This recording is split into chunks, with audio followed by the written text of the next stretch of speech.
Please listen carefully.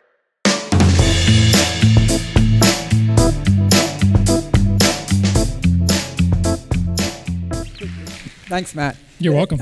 Matt, what are you reading now? So I just finished Pedaling Revolution, How Cyclists Are Changing America's Transportation.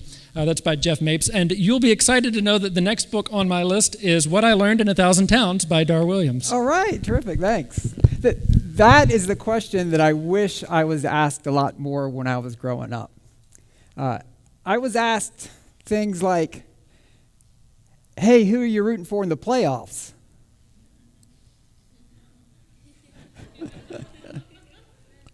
Or sometimes, hey, why'd you let that ball hit you in the head instead of catching it?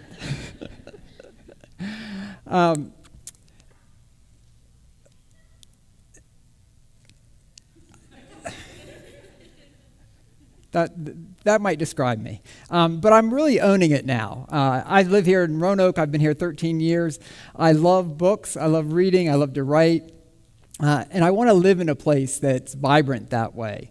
And so my work in the Department of Housing and Community Development, we work with communities across the state, helping them identify their assets and do more with it. So I thought, can I dig more deeply here locally in Roanoke and pull together what we're doing in literacy and literary assets? So I'm taking a look around, and there is a lot to see.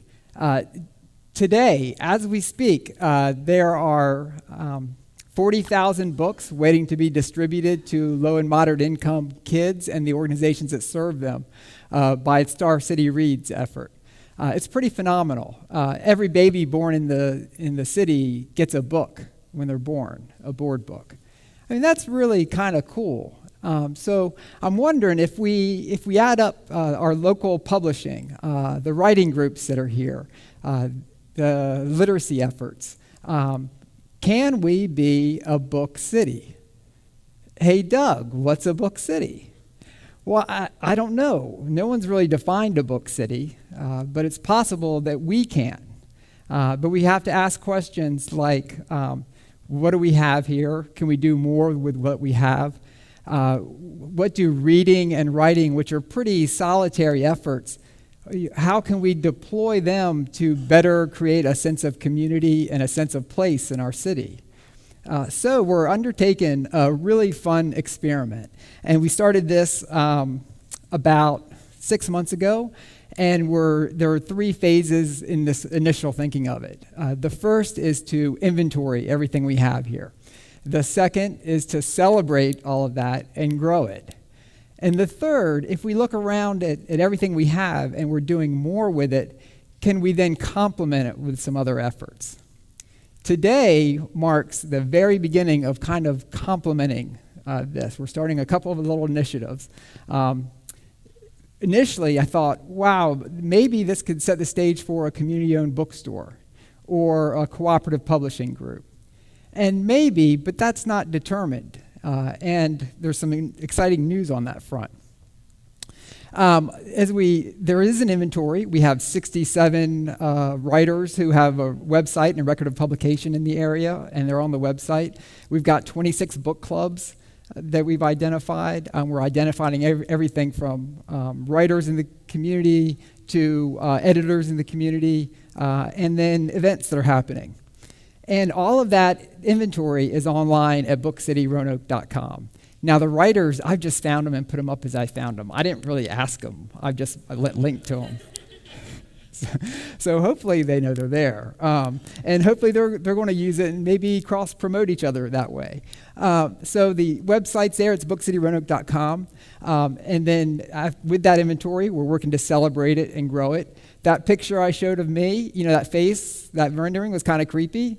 The only thing creepier than the face were the hands on it, probably. But I wanted to, I kind of felt like I had to do that because as I'm using this as a bit of a blog, and as we celebrate efforts and initiatives and people, I'm illustrating it with paper cuts. And these people are so generous because they don't always turn out really well, but they're letting me do pictures of them and put them up online. Uh, and Dwayne Yancey is one of those. And Dwayne, of course, with the Roanoke Times, he's a playwright, and he has plays. At any given day, there are plays of his being produced across the country and even over in Europe. It's pretty amazing. We have all this hidden talent. Book clubs. People love to know how other book clubs are organized. So I've been highlighting, interviewing folks about their book clubs and then highlighting them. And people love to talk about it. So at some point, I want to bring together all the book clubs in this massive meeting. The most fun I'm having with the celebration are the community builders. We have a dozen that I've listed so far and done profiles of, a dozen people who are passionate about books and literacy and writing and are helping to build the community here locally. One of them, Sheila Berger, the librarian for the city of Roanoke, just fantastic. And if you don't know, Roanoke is the first city to get the seven times to be awarded the All-America City Award. And that's because of their work this year, specifically in third grade reading equivalency. And it's a very collaborative strategy. So I interviewed Sheila about how she brings teams together and how she builds her team in the library and then collaboratively across the community. Bryan Hancock, who organizes soul sessions. Has anybody been to soul sessions? Terrific, yeah? Great venue for new voices in the community. And it's such a supportive spoken word event. It's really powerful. And Bryan let me do a little picture of him. So now we're at the complement stage. We're going to keep celebrating, but we want to start dabbling in how we can do a little bit more with this. So the first thing we're doing is a community development book club that starts tonight. There's a book, and I'll tell you about that more in a minute. And then we're going to do a little anthology of local writing. So focusing on our place of the city with books and writing.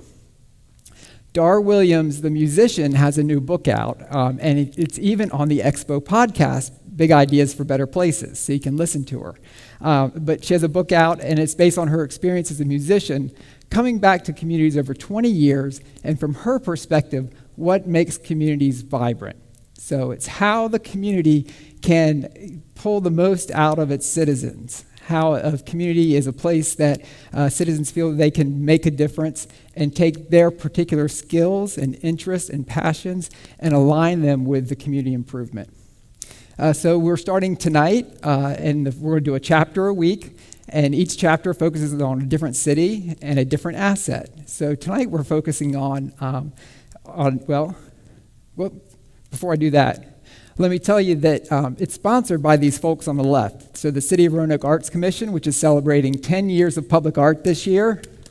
Woo! CityWorks Expo, and then Book No Further. And Book No Further is a new bookstore that's opening in 16 West, and it opens on October 17th with a grand opening of October 28th. And we're using this book club to highlight folks, individuals, organizations in the community doing really important work. So each week it's going to be a different topic. We'll use the book as a launching point to talk about what's happening good in our community. So, and we've got the schedule, it's online, and I'll have some here tomorrow as well.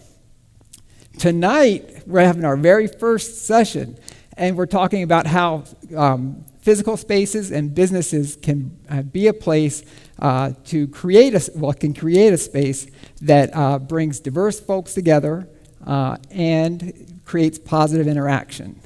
And we're going to be meeting at Sweet Donkey, and we're interviewing the owners of Sweet Donkey, Dustin Eshelman and Anne Marie White. Are either of you here? Okay, I think they're getting ready for us. There's going to be a food truck. It's a beer and wine garden. It's a terrific venue. We're going to have music by Chloe Hart, live music beforehand. And so at 6 o'clock, there's going to be food available and music, and then 7 o'clock for the conversation. And then we're going to capstone all of that with an interview with, a dinner featuring food from local foods entrepreneurs that we're partnering with Leap for. And there's going to be Dar Williams is going to sing some songs, and Expo alum Beth Macy is going to join her in conversation. And that's going to be on December 11th. And then finally, beginning this week, we're going to have a call for writing about place, writing about Roanoke. And it's going to be poetry, fiction, nonfiction, and we're hoping we'll get some things that are inspired by these conversations we're having this week. But we're going to open this up with a commitment to publish it. And that's it. BookCityRoanoke.com. I want to invite you to ask each other what you're reading, and I want to know what you're reading. So if I see you the next couple of days, let's have a conversation. Thank you.